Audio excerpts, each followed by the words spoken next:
berdikari, yes, yes, yes. Kongo berdikari, yes, yes, yes. Halo pemirsa, selamat berjumpa kembali dengan saya Argo Pratomo Nugroho, RBTV Asli Jogja. Kali ini Anda pasti akan terkejut dengan penampilan saya pada hari ini, karena hari ini saya menghadirkan sesuatu yang sangat istimewa kepada Anda, karena saya berhasil menemui seorang Ratu Adil. Ya, memang namanya seorang Ratu Adil memang. Bukan mengada-ada, memang namanya Ratu Adil. Sebetulnya Mbak Tata panggilannya ini, beliau nama komplitnya nanti bisa saya tanyakan. Itu memang ada kata-kata Ratu Adil, tapi panggilannya adalah Mbak Tata. Memang 7 tahun yang lalu saya pernah mewawancarai di televisi ini juga bahwa Mbak Tata sudah berkarya seni rupa, berkarya lukis terutama. Dan kali ini Mbak Tata pulang dari negeri Paman Sam. Dia sengaja datang jauh-jauh dari Texas, dari Amerika Serikat. Beliau akan melakukan pameran tunggal di sebuah tempat yang cukup prestisius juga, yaitu di Bukit Darmo di Surabaya. Di awal bulan Maret ini Mbak Tata akan menunjukkan karya-karya kreatifnya selama ini. Dan di sana Mbak Tata juga akan mengungkapkan semua pertanggungjawaban kreatifnya terhadap masyarakat dunia internasional. Kenapa masyarakat dunia internasional? Karena memang Mbak Tata sekarang sedang ada di mana-mana dan kemana-mana. Nah pemirsa, langsung saja saya bertanya dengan Mbak Tata. Selamat berjumpa Mbak Tata. Wah, ini tambah cantik aja nih Mbak Tata ini. Wah, ini saya ingat 7 tahun yang lalu ini Mbak Tata. Waktu itu saya mewawancarai Mbak Tata ketika Mbak Tata juga mempertanggungjawabkan karya kreatif Mbak Tata kepada masyarakat Indonesia. Tapi ini Mbak Tata lama tinggal di Amerika Serikat, sekarang datang dan tiba-tiba pameran juga ini. Ini gimana ceritanya awalnya ini Mbak Tata ini? Ketika Mbak Tata akhirnya memutuskan untuk pameran di Surabaya ini. Sebetulnya itu merupakan perjalanan saja. Iya. Memang awalnya setelah saya pindah, kemudian saya tidak langsung aktif di dalam dunia seni rupa. Iya, iya. Seperti itu. Saya sempat vakum sekitar 2 tahun lah. Gitu. Untuk selain beradaptasi juga saya mengalami semacam benturan-benturan budaya dan benturan-benturan psikologis batin gitu yang membuat saya memutuskan untuk berhenti berkesenian dalam artian melukis. Gitu. Setelah itu untuk menjaga kewarasan saya, ternyata mau tidak mau saya harus melukis lagi. Dan akhirnya saya memutuskan untuk melukis lagi, bergabung dengan beberapa komunitas seni di sana. Dan mendapat banyak feedback, mendapat banyak motivasi, dan saya kemudian memutuskan bahwa memang saatnya saya untuk tampil lagi. Iya. Tapi kan saya dengar Mbak Tata kan juga belajar juga di sebuah universitas ya di Texas itu ya. Sebetulnya bukan sebuah universitas, itu adalah Texas Academy of Figurative Art. Jadi adalah sebuah sekolah private yang berdasarkan cara kerjanya, sekolahnya belajarnya itu seperti meniru old master zaman dulu. Jadi ada seniman yang mendirikan semacam sanggar, istilahnya kalau orang Jawa itu ngenger. Gitu. Tapi di charge. Gitu. Kemudian jam latihannya juga lama dan kita memang benar-benar belajar dari hal yang sangat kecil, terus kemudian sering-sering menggunakan model, live model langsung, sehingga belajar tentang value, komposisi, tone, balance itu tuh benar-benar dilatih dari dasar sekali.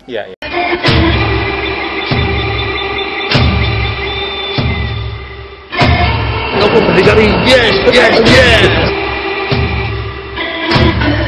Kongo berdikari, yes, yes, yes. Sekarang gini Mbak Tata, saya ingin sampai pada karya-karya Mbak Tata ini. Saya lihat karya-karya Mbak Tata yang belakangan ini, terutama yang dibuat di Amerika ya. Karena ini yang dipamerkan kan campuran ya, antara yang dibuat di Indonesia bersama yang di Amerika atau gimana? Iya, beberapa karya lama ada yang saya pamerkan juga, gitu. Beberapa karya lama ada yang saya pamerkan juga, hanya untuk memperlihatkan sesuai dengan judul pameran saya kan, telling stories. Saya mau menceritakan proses perjalanannya. Jadi saya tidak menyimpan karya lama saya juga saya tunjukkan supaya inilah saya berproses seperti ini. Gitu. Kemudian dan karya-karya baru saya yang saya kerjakan di 2 tempat itu yang berbeda dalam artian waktu saya belajar di figurative dan waktu saya belajar abstrak impressionism. Iya, karena saya dengar kan ada karya pinjaman juga yang akhirnya dipamerkan karena udah dikoleksi orang lain kan. Itu saya dengar, tapi whatever lah itu. Artinya saya hanya ingin istilahnya mengatakan bahwa karya perjalanan ya Mbak Tata yang dulu dengan sekarang kan saya lihat memang agak berbeda ya anunya. Sekarang memang menurut saya jauh lebih bagus sekarang. Itu istilahnya nanti karya yang dipamerkan berapa karya itu nanti?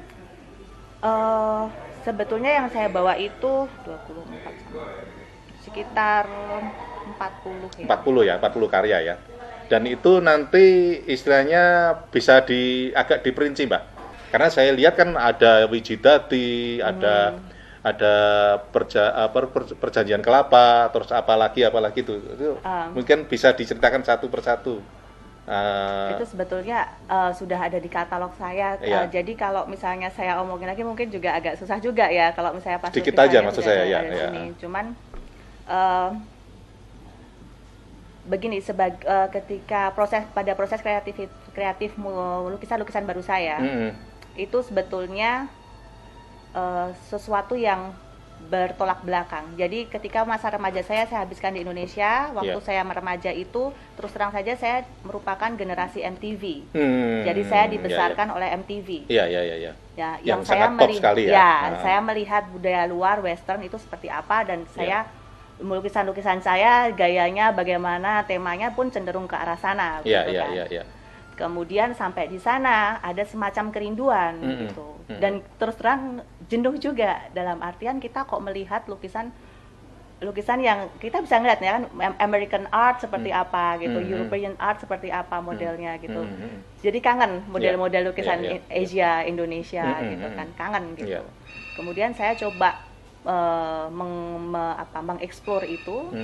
Saya coba mengawinkan itu dengan goresan mungkin dan pilihan warna yang American tapi dengan sentuhan-sentuhan Indonesia. Ya, dan konsepnya pun malah Jawa itu ya. Jawa, ya.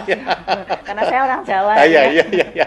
Artinya kan itu sangat kental sekali. Iya. Artinya bahwa akar Mbak Tata itu memang akar Jawa kan. Artinya ini sebetulnya menurut saya memang jumbo atau cocok dengan kejati dirian bangsa kalau kita lihat secara politik kebudayaan kan. Artinya bahwa memang yang dibawa oleh Mbak Tata kan termasuk yang di Surabaya nanti itu kan kaitannya dengan banyak mengandung filosofi Jawa ya. Iya.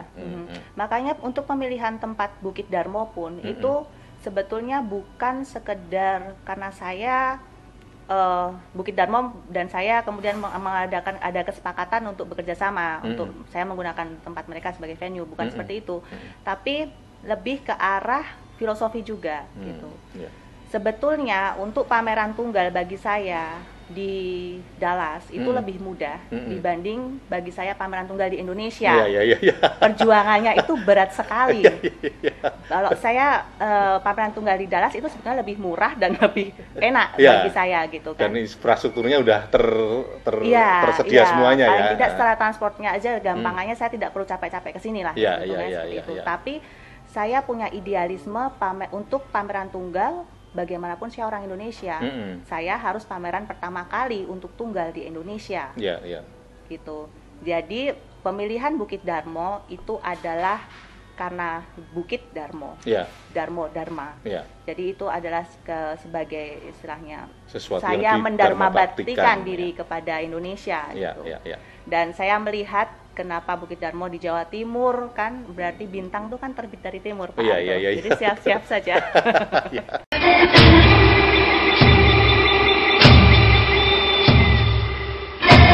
Toko Berdikari, yes. Toko Berdikari, yes. Yes, yes. Pemirsa, ini nanti saya akan sedikit menggarisbawahi karya Mbak Tata yang menyangkut ini. Tapi yang jelas bahwa konsep yang menyangkut kejawaan itu sangat kuat sekali yang ditampilkan di Surabaya ini, Nak. Dan ini nampaknya sama Mbak Tata akan dibawa kemana-mana juga ya. Karena kan saya dengar Mbak Tata setelah di Surabaya juga akan pameran di Amerika juga ya, kembali di sana ya. Itu sebetulnya permintaan dari suami saya, gitu. Karena apa namanya, kalau bisa pameran tahun depan jangan pulang, gitu. Tapi saya tidak bisa ngelihat bagaimana. Tapi kalau bisa jangan pulang. Dan kebetulan manajer saya, Pak Hugo, yang beliau tinggal di Florida juga sudah me-arrange gitu kan, meng-arrange untuk mempersiapkan pameran di Orlando dan Atlanta gitu. Cuman ya saya tidak mengikuti perkembangannya karena terus terang saja akhirnya saya memutuskan untuk memakai manajer itu juga supaya proses kreativitas saya murni. Jadi saya tidak perlu ikut ngelobi kanan kiri. Gitu. Jadi biar aja dia yang bekerja. Kan. Artinya Mbak Tata tinggal berkarya aja. Saya berkarya dan itu yang saya mau. Mbak Tata, saya ingin pertanyaan yang agak ringan ini, tapi menurut saya itu berat kan. Proses perjalanan Mbak Tata membawa karya dari Amerika ke Indonesia, karena kan istilahnya kan sebagian karya ini kan dibuat di Amerika ya kemarin ini. Ini gimana nih? Bisa diceritakan Mbak Tata? Ya, prosesnya itu sebetulnya saya tidak pakai ekspedisi. Oh iya. Saya tidak pakai ekspedisi, itu saya buat saya gulung. Jadi saya gulung. Saya kemana-mana tuh bawa peralon sepanjang 1,5 meter. Oh ya. Dengan diameter sebesar gini. Mbak Tata seperti membawa itu ya. Itu sempat ditanyain sama orang TSA juga waktu di Houston Airport kan. Oh iya. Bawa apa dia bilang gitu. Bawa bom ya dia bilang gitu. Ya kira-kira begitulah kalau bilang. Saya gitulah. Terus kemudian saya jawab serius, ini artwork saya gitu. Untuk saya bawa ke Indonesia. Nah, yang sebetulnya agak menjadi deg-degan saya itu apakah petugas di airport Indonesia itu welcome ketika saya membawa lukisan itu. Mereka percaya tidak itu lukisan saya pribadi gitu. Dan ternyata alhamdulillah 2 kali saya bawa. Artinya 2 kali ya Mbak? 2 trip saya bawa itu lukisan 25 lukisan saya gulung, saya masukkan pipa peralon itu. Saya bawa, alhamdulillah sih mereka welcome ketika saya declare, kemudian saya jelaskan ini lukisan pribadi saya, dan alhamdulillah mereka support ya. Meskipun itu tidak lazim ya, artinya itu tidak lazim. Wanita cantik bawa peralon besar-besar itu berat bagi saya Pak Argo. Oh gitu ya? Karena bagaimana, kopernya itu kan jatahnya 2. Saya cuma bawa 1 koper. Saya tuh orang yang modis ya. Saya kalau nggak fashionable saya tuh pusing. Jadi kalau 1 koper coba harus matching shoe, matching clothes, make up dari 1 koper, itu buat perempuan penderitaan Pak. Oh gitu ya.